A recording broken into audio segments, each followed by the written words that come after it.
All right, we'll now turn our attention to the second part of the evening, which is to honor our Spirit of Stanley Award winner.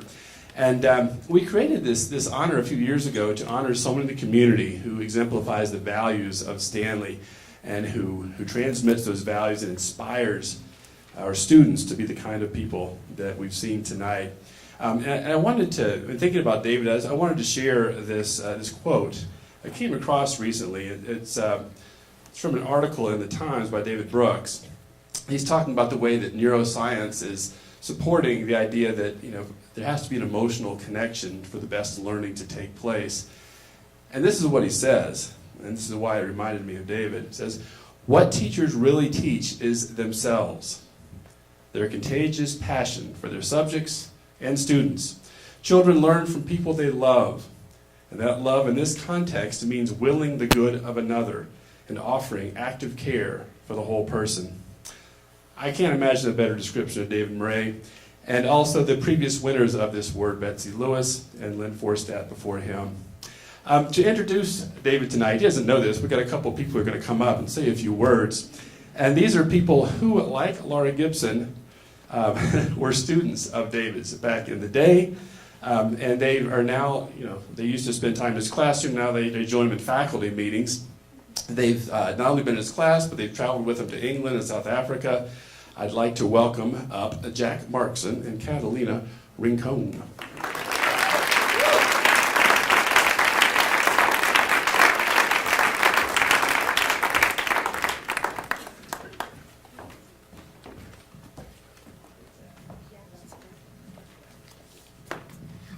I'm Catalina Rincon. I am a K-1-2 teacher here at Stanley. I'm in my 4th year teaching here. And I graduated Stanley in 2006. It was also, like some of these alumni here, got to spend kindergarten through 8th grade here. And I'm Jack Markson, and I also teach K-1-2 with Catalina, and this will be my 7th year. And I've had the privilege and pleasure to go to Stanley from kindergarten to 8th grade.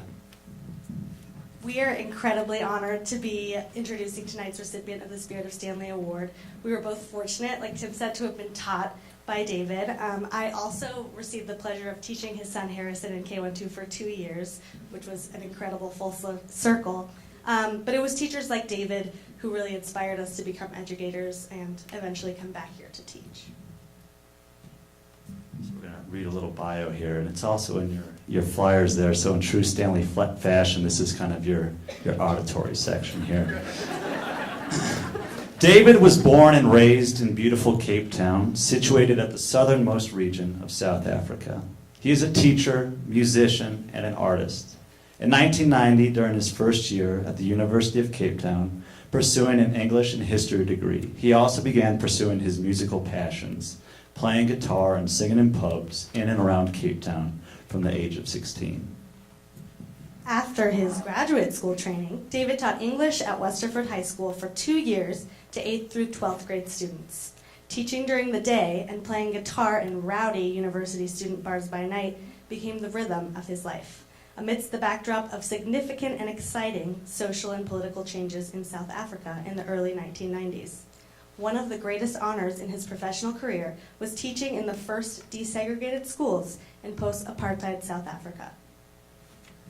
In 1997, while touring through the USA, David was offered a teaching position at Stanley British Primary School and has been teaching language arts to middle schoolers at Stanley since August 1997.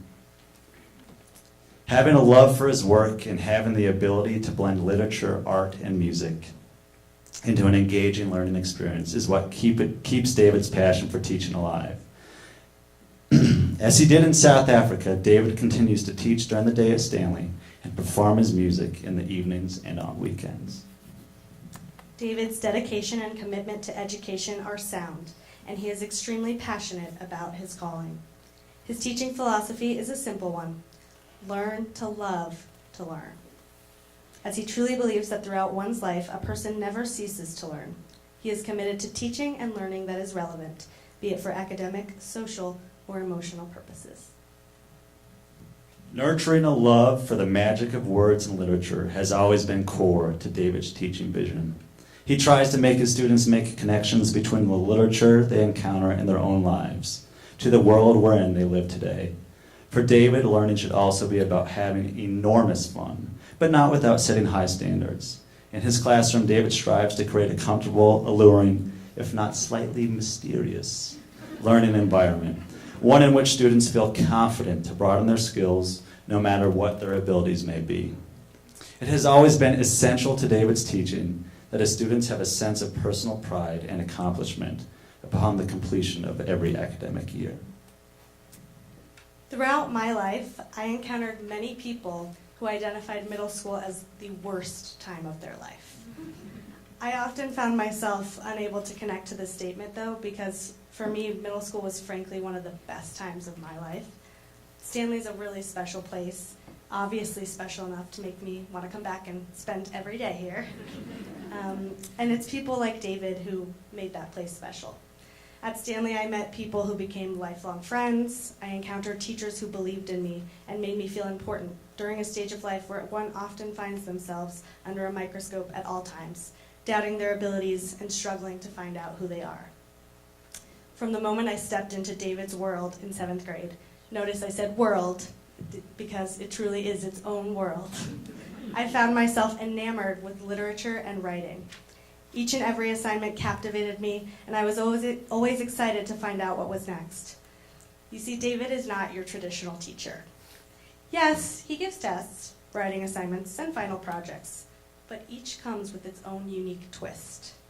For example, rather than having us write a traditional book report on the themes exhibited in To Kill a Mockingbird, which every middle schooler would love to do, David assigned us each a character who we were required to bring to life by creating a scrapbook filled with photos, journal entries, and artifacts. We were then told to come to school prepared for a tea party, ready to embody our character, dress and all. I still remember spending hours in my kitchen burning clothing that I had purchased from Goodwill, just as if I were Boo Radley himself. And the excitement that filled the classroom the next morning as I saw all of my friends embodying their characters.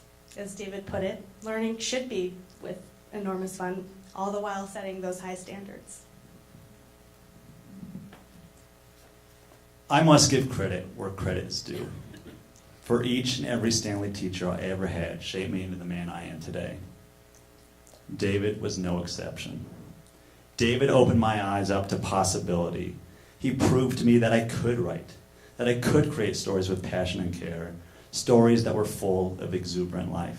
And I'm embellishing my writing skills just a little bit here. In middle school, I dreaded reading. It was David who showed me that I could persevere and find joy and beauty within text. I can still remember, while our class was reading Lord of the Flies, during one of those David lessons, that it all clicked. To this day, a book about an island of misfit boys out to destroy each other, a book full of perplexing undertones, is quite possibly my favorite book. Or is it even the more quintessential David book, The Power of One? I didn't begin my middle school career as a starry-eyed, eager-to-learn student. I had a pretty solid, too cool for school attitude. But David would have none of that. When I turned in my very first writing assignment to David, he took a cursory glance at the paper and without looking up said, "Don't even think about turning that in." We are so fortunate to have had such an amazing individual as our teacher and are grateful for the many gifts that he has given us throughout our lives. One of my favorite things about David has been and will continue to be his musical talent. And I remember purchasing his CD, Driving Back Shadows, which I quickly loaded onto my original iPod Classic, and proudly telling my new high school friends, this guy was my teacher, when I played them his songs. One of his songs, Youngest Son, was always one of my favorites, and it ends with the line, "Stay strong in the ways of the wise. Honor those who gave you life." Tonight we honor David for giving us life.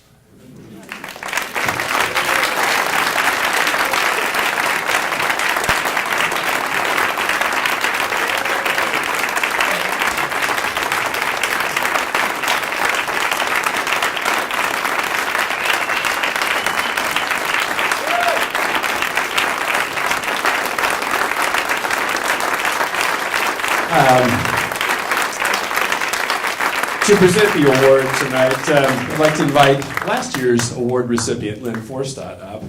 And while she's coming up, I want to show you something. We've upgraded every year, and this year we've added this nifty little device, which is a plaque that will sit in the front of the school from now on that lists the names of the Spirit of Stanley Award winners. And on it, of course, you will see in 2017, Betsy Lewis, 2018, Lynn Forstadt, 2019, David Marais. So, Lynn, without further ado. Thank you. I have to say that, David, I am so honored to be able to give this award to you, because you just encompass everything that Stanley is. You bring such joy and life to all of us here, the students as they have played, to the faculty and staff, and your music. It's a joy. No, you have a gift, and thank you for sharing it with us.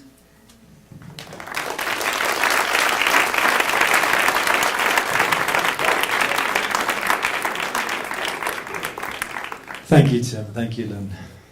It's like an Oscar. So I've heard that in Hollywood, when Jesse might be able to confirm this, that when actors get an award, their salary goes up quite a bit. Oscar-winning actors, from like 100,000 to 20 million. What a joy to be here tonight. Thank you so much, one and all. I did not go to Stanley. I wish I had.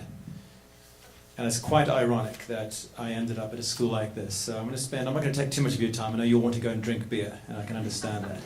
But I do want to go, and I do want to tell you a little bit about how I came here. So my schooling was very, very different from where I teach. I grew up in South Africa and was raised in very interesting, brutal country. I'm not going to go into all the details. My students have heard some of them, but I do want to give you a little anecdote about the school that I went to, which is a very typical British colonial school in which children wore uniforms as tight as the seals between wood boards, where you were not allowed to have the back of your hair touch your collar, otherwise you get whipped.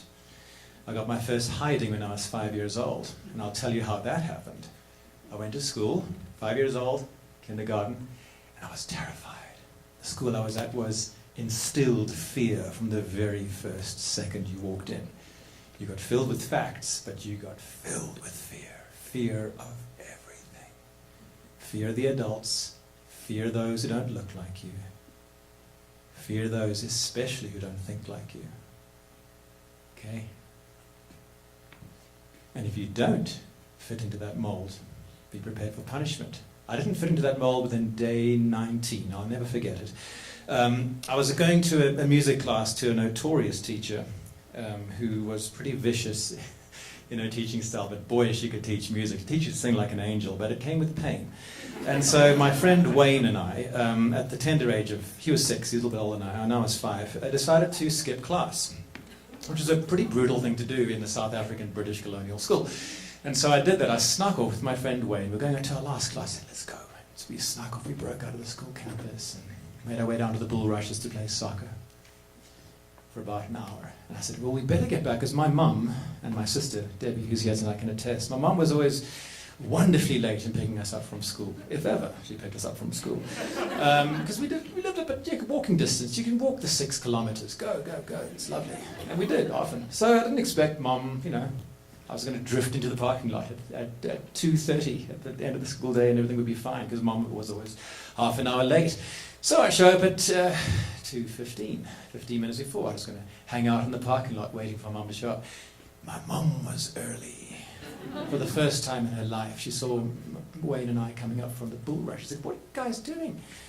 And I said, well, we've been playing soccer. The teachers gave us a day off, sort of thing, that sort of excuse. And she said, no, took us both by the napes of our necks, marched us into the principal's office, of whom she was also terrified. And that was when I got my first hiding. School was a place of fear. Great for filling your head with facts. Very good in following the rules. And you're probably wondering, how on earth did I end up here? I love my schooling in many ways, but it was about rules, beatings, and fear. And most importantly, zero connection between parents and teachers. My parents barely knew my teachers' names.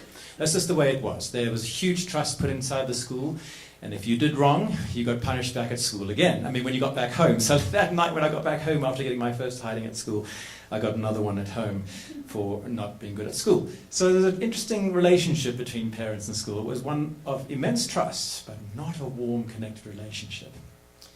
I had no interest in teaching. I wanted to get away from school as far as I could. 7th grade ended, I went into high school. Very similar uniforms, very strict. I kind of got into high school. I suddenly connected with a teacher by the name of Mr. Stuart Collier, who's still teaching in Cape Town today. And he was my first teacher that saw the human side, the EQ, the emotional part of the human. And he connected history to the heart and to the head. So we got the emotions plus the facts. For the first time, I started seeing a trigger happening in my brain which connected learning. It didn't have to be fearful. It didn't have to be terrifying. It was wonderful. And I was fortunate to have him for 3 years, so my 10th grade year, 11th grade year, and 12th grade year of high school, and that was my ticket into education. I said I want to do that. Unfortunately, the times were changing in South Africa in a better way. Schooling was becoming better. They were ruling out corporal punishment at the end of the day after I left high school, which wasn't very... So I said, great for you guys. But when I left high school, I said I want to be a teacher. I wanted to go into education. So I thought I'd be a teacher just like my other teachers. I'd just be kinder. I'd be like Mr. Collier, wear a suit and tie, and with all my other students wearing suit and ties. And so went to college, got my teaching degree, and entered a wonderful school called Western High School. Brilliant school, lovely faculty, very, just terrific. And I taught there for 3 years, 2.5 years. And but it was just like a kind of form of my former education. And I said, well, I'll continue doing this for the rest of my life. I like it. It's very nice and so forth. Cut a long story short, I'm traveling through America. Very strict and formal, nicely British colonial education. This is 1997. I was in San Francisco. And I was attending the NAIS, the National Association of Independent Schools conference. Someone said, oh, you're into education. I said, yeah, I don't have a work visa or anything. I can't work here. I'm interested in American schools. So I went to this conference. And they also had a wonderful, just by chance, a recruitment facility happening at the same time, which you could sneak around for jobs and stuff. So I thought, well, I wasn't legal to work in America, but I went and put my name in the hat.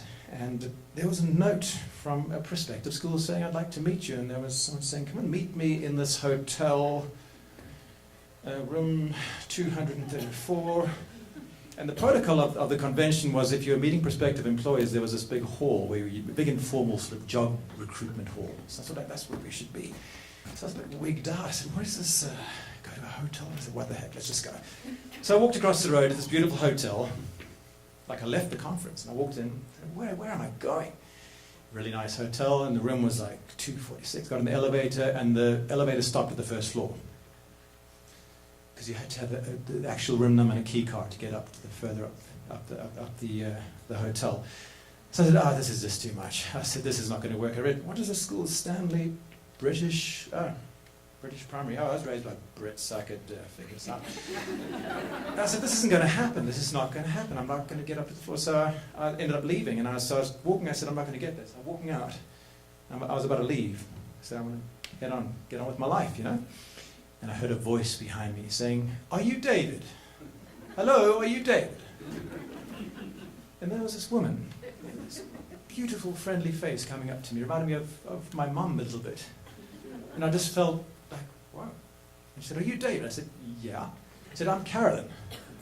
I said, did you write this note? She said, yes. I said, I can't get up to the hotel room. So she told me, well, we're like a couple of floors up, and so she had a special key with her. And I think, Carolyn, are you in the audience? There you are at the back. Do you remember this day? Do you remember this day? She can attest. And so Carolyn escorted me up to her hotel room for a job interview. She was very nice. I felt safe, which is the first thing which parents tell children: avoid strangers who feel safe because they're. I said, no, this is fine. And I entered the room, and there was another couple of wonderful educators there. And I met with Carolyn, and I thought, this is the most incredible interview I've ever had. It felt like human beings. They were warm, they were friendly, they were interested not just in my degrees and what I could bring. They were interested in me as a human before they even asked what my qualifications were. So Carolyn said, come and visit us. We're starting a middle school. We've had this kindergarten through, I think it was going up to 5th grade. They'd just started the 6th grade. This is 96, the 6th grade started. They just moved to this campus. I said, oh, okay. So I came and visited when they were still at the 1301 Quebec Street. And I walked in there and a paper plane hit me in the face. I was, whoa, this is a school. People are having fun. It's crazy, but cool. I said, I can't work here. I'm not trained for this. I'm trained to be, sir, ma'am. Very strict. And Carolyn said, well, let's walk down. I thought the school was amazing for you. I said, these kids are too young for me. Too young. She said, no, we're starting a middle school. So I said, okay. So Carolyn drove me through I'm telling you right now, the muddy roads of Marais. They were just changing over from an Air Force base, and they were like planes being dragged over. I said, what is this place? Buildings being demolished, and there was this little school, and I walked into this place over here. And this doesn't look too different from what it was. And the vibe was just one of soul. Absolute one of soul. And Carolyn said, this is where we are going to be building our new school. I looked around and I said, what? This doesn't look like a school. It doesn't feel like a school. It feels like something magical. I said, I'm not qualified for this. I said, I'm meant to be in a strict, formal institution. This seems like too much fun. So let me introduce you to someone called Tim.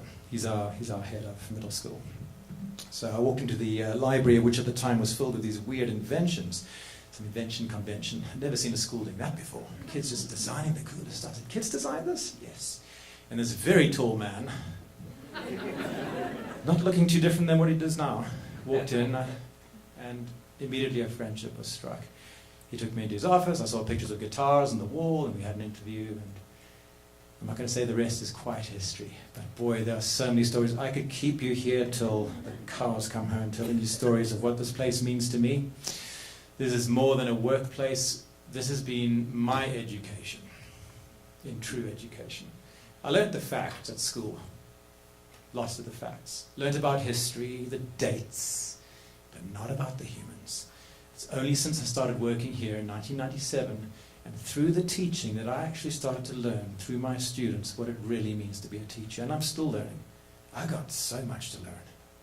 And in fact, I was talking to someone the other day. I said, it's kind of the last 3 years I've felt that I'm getting to a place where I'm feeling vaguely qualified to teach. So Jack and Catalina and the 3 incredible people who spoke, you were so kind. But guys, you've taught me so much more than I could ever begin to have taught you. So I do appreciate that. And I have to use this cliche, and it's a true cliche. And one of joyful, lifelong learning. When we hear platitudes enough, we tend to go, roll our eyes a little bit, becomes, I tell you right now, there cannot be a truer statement. And it often happens through the hardest times in life, which try to break you down. That's when the best learning happens. When you're driven to the ground. The easy learning happens in joyful times, that's wonderful, but it's often through the hard times. And middle school is full of ups and downs, terrifying times for kids. If I was looking on them, I said, oh, they'll get over it. It's very hard for them. So it's been such a joy working in that environment of kids learning about who they are, but most importantly and greedily, I'm going to say, I have learnt more from you than I guarantee you've learned from me. I have to say, teaching, I'm going to finish with this comment, that teaching is, I feel a bit like a vampire, in that I suck up the energy of the youth. And I think that's what keeps me young. And I think teaching is absolutely one of the best professions in the world. It is incredible. And if anyone is interested in it, I would say go for it. But make sure you find a school that puts humans first. That's the most important thing. And a school that doesn't rest on its laurels, that admits when it makes mistakes, accepts new visions for the future, and keeps them growing. This school is so dynamic, and that's why it is one of the hardest places to even think about saying goodbye to. Thank you for my award tonight. I appreciate it. I'm going to wrap up with a song, which actually I wrote many years ago for the class of 2001, I believe. And I think it's on that CD that you were referencing, Catalina. So I hope you enjoy this. It's called 31 Reasons, that was back in 2001. Since then, I've worked with over 1,000 8th graders, and so it's a very large number now. But this is called 31 Reasons. Thank you so much, all. I appreciate it.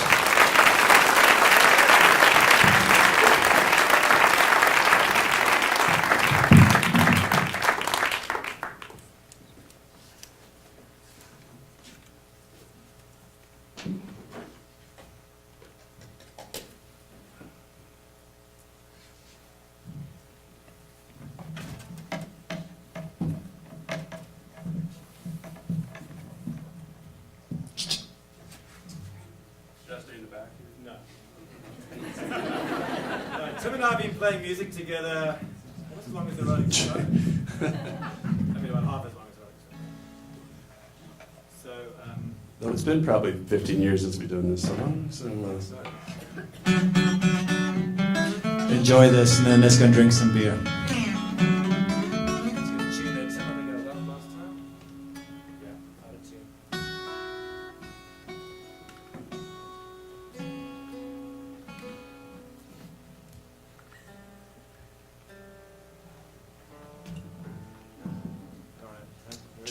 yes.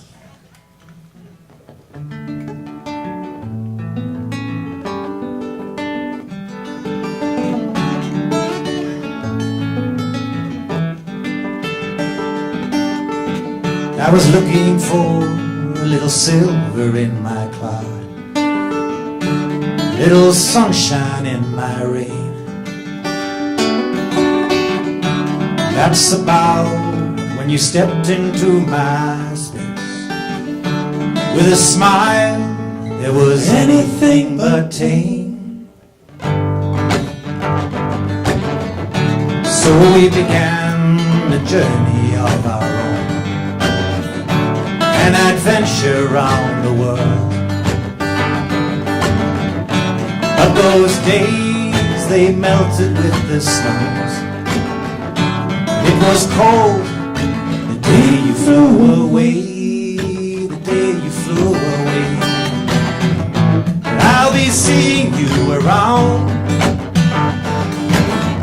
'cause I'll be looking for your face, my friend, like a comet across my skies. When life has really got me crazed, I'll just think back to these days. I'll just think back to these days.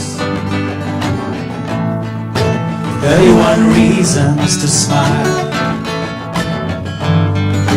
31 reasons to smile. Remember when we laughed until we cried, then we cried until we laughed. High-speed trains through the English countryside, little jet fuel burning in our veins. So I'll be seeing you around, 'cause I'll be looking for your face, my friend, like a comet across my skies. Life has really got me crazed, but I'll just think back to these days. And I'll just think back to these days. 31 reasons to smile, 31 reasons to smile.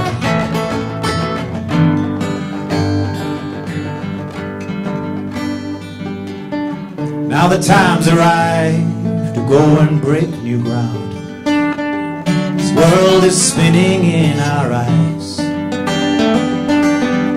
So hold my hand as we step into this day. Oh, and make them remember our names. 'Cause I'll be seeing you around, 'cause I'll be looking for your face, my friend, looking for your face, my friend. I'll be looking for your face, my friend. Like that comet across my sky, when life has really got me crazed. And I'll just think back to these days, gonna think back to these days. 31 reasons to smile.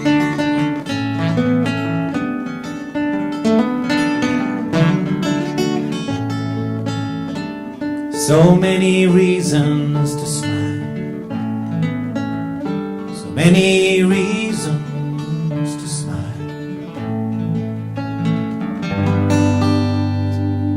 Thank you, everybody.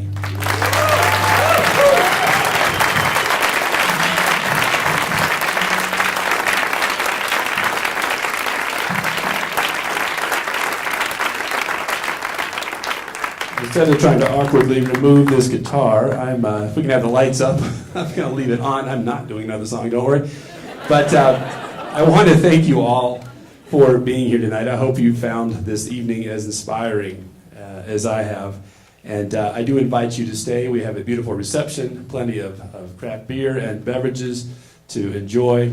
Please stay with us and continue the party. Again, thank you, Bruce. Thank you to our speakers tonight. And congratulations, David, our Spirit of Stanley Award winner. Thank you all for coming.